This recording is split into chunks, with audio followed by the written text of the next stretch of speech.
Hi, welcome to Richard Kabili YouTube channel, and for today's tutorial, I will be teaching you on how to change braille tables and voiceover on iPhone X. But first, kindly subscribe to this channel and don't forget to hit the subscribe button and the bell to notify you for the new updates. And let's start! Using your iPhone X, from your home screen first, go to Settings.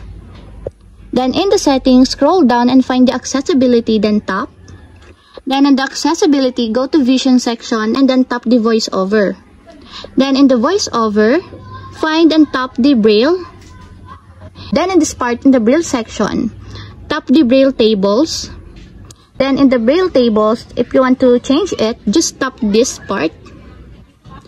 And then you can select the braille tables that you want. For example, you want to change it to English Canada, just tap it until there's a check mark on the side.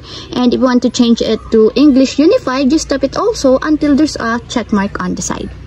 And that's it. We have successfully changed braille tables and voiceover on iPhone X. If you have a question, can you comment down below, and don't forget to hit the subscribe button and the bell to notify you for the new updates. And thank you for watching!